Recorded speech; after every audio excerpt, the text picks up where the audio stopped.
के बलिया जिला में सीयर ब्लॉक के बीगा गांव में धीरेन्द्र चंद्र ने बताया कि सुहेलदेव पार्टी छोड़कर सुहेलदेव स्वाभिमान पार्टी में ज्वाइन किया, जिसके राष्ट्रीय अध्यक्ष महेंद्र राजभर हैं। और डीके चंद ने बताया कि ओम प्रकाश राजभर की पार्टी बस बाप बेटे की पार्टी है। पहले हम लोग सुहेलदेव स्वाभिमान जो है समाज पार्टी में राजनीति करते थे जी।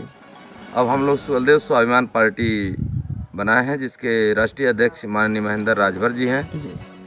और उससे छोड़ने का और बिछड़ने का कारण था कि हमारे राष्ट्रीय अध्यक्ष ने अपने समाज के कार्यकर्ताओं को, अपने पार्टी के कार्यकर्ताओं की बात को रखते हुए माननीय ओम प्रकाश राजभर जी से कहा कि हम लोगों का जो गठबंधन हुआ है 2022 में समाजवादी पार्टी के साथ जो 27 सीटें मिली हैं, उसमें आप हक हिस्सा अधिकार की बात करते हैं, तो हक हिस्सा अधिकार की बात के लिए आप जो है कार्यकर्ताओं को टिकट दें और कार्यकर्ताओं को ही चुनाव लड़ाएं। 2024 लोकसभा में क्या महेंद्र राजभर जी क्या पूरे प्रदेश में अपना प्रत्याशी उतारेंगे कि गिने चुने जिलों में उतारेंगे? नहीं, हम लोगों की पार्टी का गठबंधन समाजवादी पार्टी से है जी। और माननीय अखिलेश यादव जी के नेतृत्व में हम लोग चुनाव लड़ेंगे और उन राष्ट्रीय अध्यक्ष और दूसरे पार्टी समाजवादी पार्टी के राष्ट्रीय अध्यक्ष जी की जो तालमेल होगी और जो सीटें मिलेंगी, उस पे हम लोग बखूबी चुनाव लड़ेंगे और पूरे उत्तर प्रदेश में 80 सीट पे चुनाव लड़ेंगे और जीतने का मतलब प्रयास करेंगे और जीतेंगे। 2024 लोकसभा का जो अभी चुनाव आने वाला है, इसमें क्या आपको प्रत्याशी बनाया जाएगा कि आप 2027 में विधानसभा में प्रत्याशी बनाया जाएगा? ये तो नेतृत्व का फैसला है, राष्ट्रीय अध्यक्ष जाने उन्हें क्या करना है। ओम प्रकाश राजभर के बारे में क्या कहना चाहेंगे आप? ओम प्रकाश राजभर के बारे में आप लोग पत्रकार बंधु हैं, आप लोगों से बेहतर कौन जानता है? अरे सर, कुछ भी तो बताइए।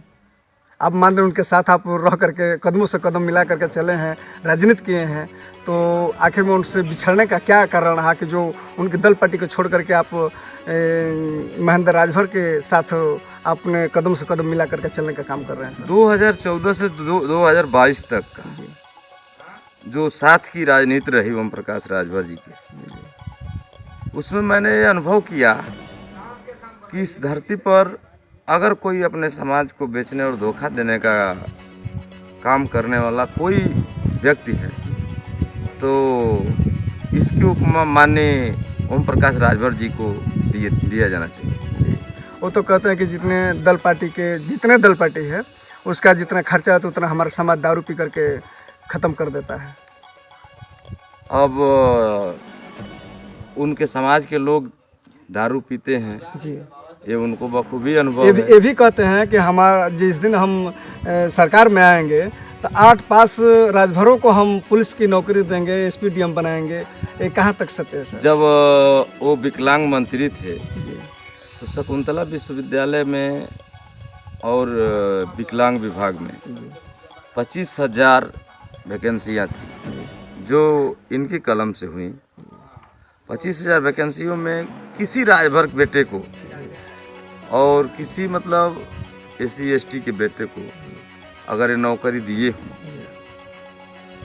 तो मुझे पता है। इसका मतलब कि राजभर समाज को गुमराह करने का और खाई में ढकेलने का काम करते हैं। राजभर समाज को स्वतः बेचने का काम करते हैं माननीय ओम प्रकाश राजभर। आपको ज्ञात होगा कि महिला सशक्तिकरण की बात करते हैं, समाज को पहचान की बात करते हैं। महिला सशक्तिकरण की बात करने वाला व्यक्ति क्या किसी महिला को आज तक अपने पार्टी से, अपने दल से चुनाव लड़ाया, लोकसभा का या विधानसभा का? क्यों नहीं लड़ाते हैं? महिलाओं के साथ धोखा करते हैं और अपने समाज के साथ स्वतः धोखा करते हैं। आपने देखा होगा पत्रकार बंधु कि जब भी कभी मोदी जी से या योगी जी से या बड़े शीर्ष के बीजेपी के शीर्ष नेताओं से मुलाकात करते हैं, तो अगर राजभर समाज के बेटा बेटी और राजभर समाज पे विश्वास होता तो अपने बेटों के अलावा किसी दूसरे राजभर समाज के बेटा बेटी या बेटे को कभी अपने साथ लेकर गए मिलने के लिए? नहीं गए होंगे। माननीय हमारे राष्ट्रीय अध्यक्ष महेंद्र राजभर जी जब मिलने जाते हैं माननीय अखिलेश यादव जी से, तो उनके पार्टी, उनके दल के हमारे मान लीजिए अनुसूचित जात और जो है तमाम वर्ग के लोगों को एक साथ ले जाकर माननीय अखिलेश यादव जी से मिलने का काम किया और गठबंधन की चर्चाएं हम लोगों ने खुद स्वयं किया और अखिलेश जी के नेतृत्व में हम लोगों की पार्टी का गठबंधन हुआ।